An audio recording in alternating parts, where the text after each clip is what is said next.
हर हर महादेव दोस्तों, स्वागत है आपका हमारे YouTube चैनल पर। आज की वीडियो में हम सुनेंगे शिव महापुराण श्री कोटि रुद्र संहिता का 18वां अध्याय ओंकारेश्वर महात्म्य। सूत जी बोले, हे विप्रगण, प्राचीन काल में श्री नारद जी ने गोकर्ण क्षेत्र में भगवान शिव का पूजन किया। फिर वे विंध्याचल पर्वत पर गए। विंध्याचल ने उनका आदर सत्कार किया और उन्हें उत्तम स्थान पर बैठाया। स्वयं भी वह नारद जी के पास बैठ गया। तब नारद जी कहने लगे, विंध्याचल, तुम निश्चय ही महाबलशाली और विशाल हो। सभी पर्वत तुम में व्याप्त हैं, परंतु सुमेरु पर्वत का अपना अलग अस्तित्व व पहचान है। यद्यपि तुम में सभी गुण विद्यमान हैं, परंतु फिर भी सुमेरु की बराबरी तुम नहीं कर सकते। नारद जी के वचन सुनकर विंध्याचल पर्वत को बहुत दुख हुआ। वह सोचने लगा, मेरा जीवन तो व्यर्थ है। जब मैं किसी के कोई काम नहीं आता तो मुझे अपने जीवन को सुधारना चाहिए। यह विचार कर वह भगवान शिव की शरण में गया।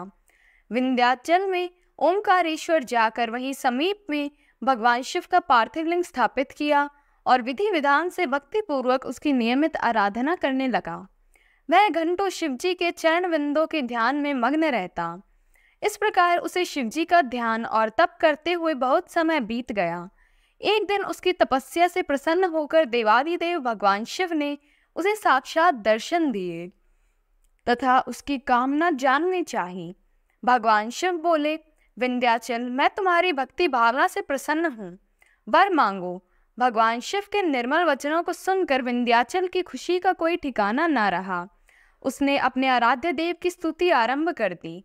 फिर बोला, हे कल्याणकारी भगवान शिव, यदि आप प्रसन्न हैं तो कृपा कर मेरी बुद्धि को शुद्ध करें और मुझे श्रेष्ठ विचार प्रदान करें। भगवान, आप यहीं पर निवास कर इस जगत का कल्याण करें।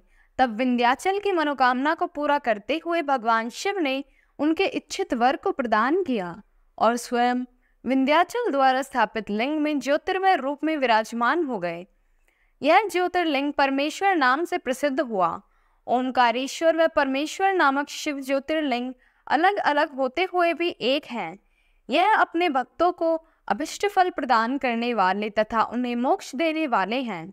इस प्रकार अपने भक्त विंध्याचल पर अपनी कृपा दृष्टि कर शिवजी अंतर्ध्यान हो गए। ऋषियों, इस प्रकार मैंने आपसे ओंकारेश्वर नामक शिवलिंग की महिमा का वर्णन किया। ओम नमः शिवाय।